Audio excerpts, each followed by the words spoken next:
नयगढ़ जिलापाल सम्मेलन कक्ष में रथयात्रा प्रस्तुत बैठक अनुष्ठित हो जाइछि। अतिरिक्त जिलापाल दिलीप कुमार बल सभापतित्व में यह बैठक अनुष्ठित होता। नयगढ़ उपजिलापाल अतिरिक्त आरक्षी अधीक्षक नयगढ़ पौराध्यक्षा देवतर मैनेजर और जिला सूचना लोकसंपर्क अधिकारी यह बैठक में उपस्थित रही।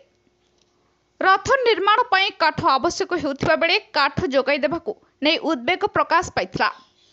एसहित मंदिर विभिन्न समस्या को नहीं आलोचना करा जायछि। ए वर्ष श्री गुंडीचा दिन नेत्रोत्सव और नवजौवन दर्शन गोटे दिन में पड़ुथिबारु रथटଣା समय विलंब हेबो बोली जणा पड़िछि।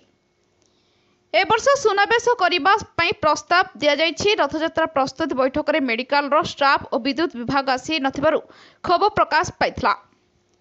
प्रत्येक वर्ष जगन्नाथ बलभद्र और सुभद्रा तीनोटी रथगुड़िकर निर्माण पुराणा और नुआ काठरे तैयारी करा जायथाय। ए वर्ष आवश्यक होतिबा 70 लग शाल काठ जोगाई देबाकू बनखंड अधिकारी को पत्र माध्यम अनुरोध करा जायथिला। रथ निर्माण निमंते काठ जोगाइबा पई व्यवस्था नथिबारु ए वर्ष आवश्यक काठ 10 पलारू किणा जाई अणाजिबो बोली सूचना मिलिछि।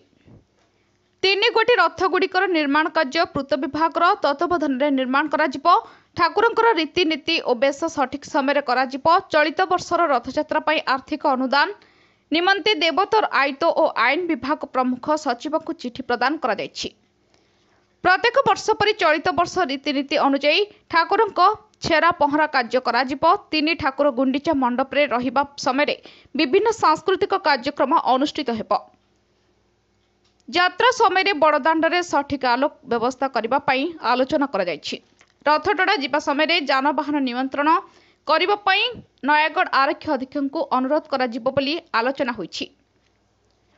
नयगढ़ भास्कर चंद्र स्वाईं को रिपोर्ट ज्योतिप्रभा न्यूज।